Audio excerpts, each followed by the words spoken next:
Sir 'Saif Ali Khan' పై దాడి ఒక సంచలనం అయితే, ఇప్పుడు కొత్తగా ఒక విషయం వెలుగులోకి వచ్చింది సార్. ఏంటంటే 'సైఫ్ అలీ ఖాన్' ఆస్తులు దాదాపు 15,000 కోట్లు గవర్నమెంట్ స్వాధీనం చేసుకుంటుంది అని. ఎందుకని అసలు గవర్నమెంట్ ఆయన ఆస్తి స్వాధీనం చేసుకుంటుంది? అలాగే ఈ కేస్‌కి, ఈ ఆస్తులకి ఏమైనా సంబంధం ఉందా సార్?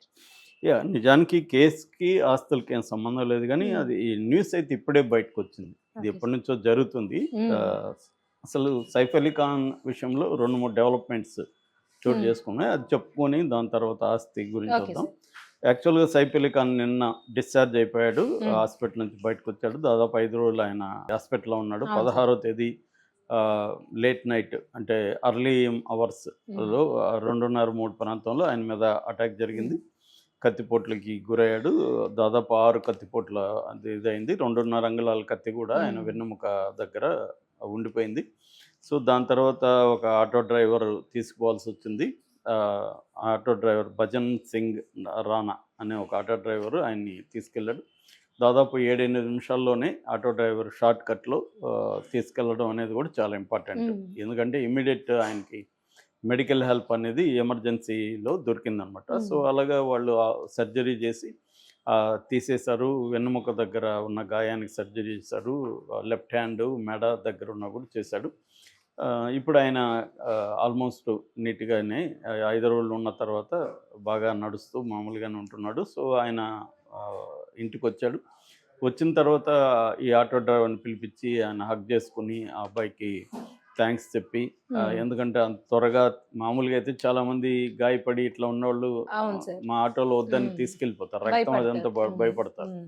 కానీ అబ్బాయి ఒకవేళ భయం ఉంది అతనికి గూడా. హ్మ్. అతను చెప్పాడు గూడా. నేను టెన్షన్ పడ్డాను. హ్మ్. అయినా గూడా ప్రాణం కాపాడాలన్న ఉద్దేశంతో అతను తీసుకెళ్ళాను. ముంబైలో ఆటోలు చాలా బావుంటారు. నేను అవునా ఒక సార్. 6 ఓకే. మంత్స్ ఉన్నాను. హ్మ్. 4 గంటలకి నేను ఇక్కడ దిగితే వాళ్ళు ఎక్కడికనేది అడగరసలు. ఓకే. ఎక్కమంటారు హ్మ్. అంతే. హ్మ్. ఎక్కినాక చెప్పొచ్చు మనం ఓకే. ఎక్కడికని. హ్మ్. ఇక్కడికైతే ఎక్కడ హ్మ్. రేట్ ఎంత అవేమి హ్మ్. ఉండవు ఆడ. మీటర్ ప్రకారం హ్మ్. తీసుకుంటారు.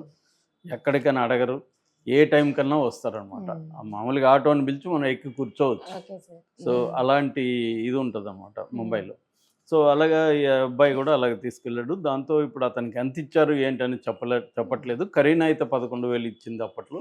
హ్మ్. దాని తర్వాత ఇప్పుడు 50,000 ఇచ్చారని ఒక ఇంగ్లీష్ పత్రిక రాసింది వాళ్ళ సోర్స్‌ని బట్టి. సో, ఏదేమైనా అతనికి కొంత డబ్బులైతే ఇచ్చారు. హ్మ్. అతను గూడా నాకు డబ్బులు ఇంపార్టెంట్ హ్మ్. కాదు. నేను డబ్బుల కోసం ఈ పని చేయలేదని చెప్తున్నాడు అతను. నాకు డబ్బులు అడుగుతున్నారు. హ్మ్. నీకెంత ఇచ్చారంటే, నాకు డబ్బులనేది ఇంపార్టెంట్ కాదు. వాళ్ళు ఎంత ఇచ్చినా నేను హ్యాపీగానే హ్మ్. తీసుకుంటాను. నాకు అదేమి నేను డిమాండ్ చేయను అనేది కూడా అతను చెప్పాడు. సో, ఆ రకంగా అతను కూడా పాపులర్ అయ్యాడు. సో, అది ఒకటి. రెండవది ఇతన్ని పొడిచిన అతని మీద కూడా కొన్ని విషయాలు బయటకొచ్చాయి. అదేంటంటే అతని పేరు షరీఫుల్ ఇస్లాం షహజాద్ ఆ అబ్బాయి హ్మ్. పేరు. బంగ్లాదేశ్ నుంచొచ్చాడు. హ్మ్. యాక్చువల్‌గా బంగ్లాదేశ్ నుంచి మే 2024లో ఇండియాకొచ్చాడు. హ్మ్. ఇతను వచ్చిన విధానం గూడా ఇంట్రెస్టింగ్‌గా ఉంది. ఓహ్! ఇతనేందంటే టోటల్‌గా నలుగురు ఏజెంట్‌లని మారుస్తూ వచ్చాడనమాట. ఆహా! ముందు మేఘాలయ చేరాడు. హ్మ్. బంగ్లాదేశ్ నుంచి బార్డర్‌లో మేఘాలయకి చేరాడు. అక్కడ మేఘాలయలో చేరడానికి ఒక ఏజెంట్‌కి 4,000 ఇచ్చాడు. అక్కడి నుంచి మేఘాలయలో డాకీ నది అంటారు. ఆ డాకీ నది దగ్గరికి చేర్చారనమాట. హ్మ్. అక్కడ ఇంకొక ఏజెంటు. అక్కడి నుంచి ఓహ్! కలకట్టాకి ఆ ఏజెంటు మేఘాలయ డాకీ నది దగ్గర నుంచి కలకట్టాకి చేర్చారు. హ్మ్. ఇక్కడి నుంచి ఇంకొక చేర్చడానికి ఆయనకి మళ్ళీ 3,000 ఎంతో ఇచ్చాడు. హుహు. సో, 7,000. మళ్ళీ కలకట్టా నుంచి తన ఐడియా ఏమంటే ముంబైలో ఎవరో తెలిసినోళ్ళున్నారు ముంబైకి రావాలి. హ్మ్. సో, మళ్ళీ ముంబైకి అక్కడి నుంచి ఒక ప్రత్యేక బస్సులో పంపించడానికి ఇంకొక ఏజెంటు 4,000 తీసుకున్నాడు. హ్మ్. టోటల్‌గా 11,000. 11,000తో హ్మ్. ఇతను బంగ్లాదేశ్ నుంచి ముంబై చేరాడు. హ్మ్. ముంబైలో థానే అండ్ వర్లీ ఈ 2 ప్లేసుల్లో అతను ఆహ్, జాబ్ చేశాడు. అంటే హౌస్ కీపర్‌గా. Okay sir. So, hmm. ఇతనికేవి పెద్ద స్కిల్ సెట్స్ హ్మ్. లేవు గాబట్టి క్లీనింగు, హౌస్ కీపర్‌గా హోటల్‌లో చేరాడు. ఇతనికి ఫస్ట్ చేరినప్పుడు 13,000 సాలరీ. దాని తర్వాత 14,000. సో, ఈ 14,000 అతనికి సరిపోవట్లేదు. ఎందుకంటే అతను వచ్చిందే కొంత డబ్బులు సంపాదించి ఇంటికి పంపించుకోవాలి. హ్మ్. ఆల్రెడీ 11,000 ఖర్చు పెట్టుకొనొచ్చాడు. సరిపోవట్లేదు. దాంతో ఇతను ఇంటికెళ్ళిపోవాలని మళ్ళీ ఏదో హోమ్ సిక్ అయ్యాడు. ఇంటికెళ్ళిపోదాం ఓకే అనుకున్నాడు. సార్. హ్మ్. ఇంటికెళ్ళిపోదాం అంటే అప్పుడేమో 11,000కి రాగలిగాడు గానీ, ఇప్పుడు 60,000 అడుగుతున్నారు. ఆహా!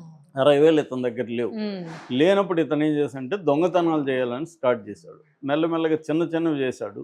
అదేం సరిపోవట్లేదు. అందుకని రిచ్ పీపుల్ ఎక్కడ ఉన్నారో చూసుకొని ఈ బాంద్రాకి వచ్చాడు. ఇతనికి తెలియదు సైఫ్ అలీ ఖాన్ ఇల్లు అని కూడా.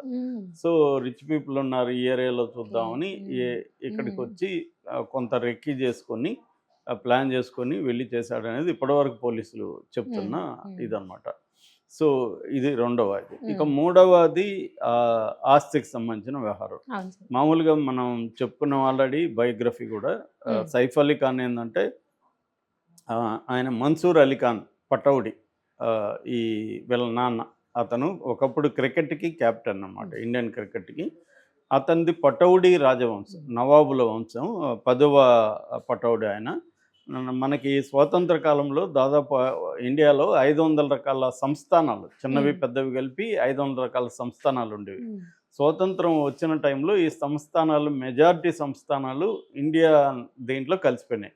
అప్పట్లో బ్రిటిష్ కాలంలో ఈ సపరేట్గా సంస్థానాలు ఉంటూ బ్రిటిష్ వాళ్ళకి ఏదో కప్పం కట్టి అట్లా ఉండేవాళ్ళు. సంస్థానాలు అలాగే ఉన్నాయి. వాటన్నిటిని బ్రిటిష్ ప్రభుత్వం స్వాధీనం చేసుకోలేదు. కానీ ఇండియన్ గవర్నమెంట్ స్వాధీనం చేసుకునేది, సంస్థానాల్ని రద్దు చేసింది. కొంతవరకు భరణాలు ఉండే, ఆ భరణాలను కూడా తర్వాత కాలంలో రద్దు చేశారు. అయితే ఇక్కడ పటౌడి ఫ్యామిలీకి సంబంధించిన ఆస్తులు చాలా ఉండిపోయినాయి. ఇతను సైఫ్ అలీ ఖాన్ వాళ్ళ బామ్మ, ఆమె చాలా జమీందారు ఫ్యామిలీ ఆస్తులు ఉన్నాయి ఆమెకి.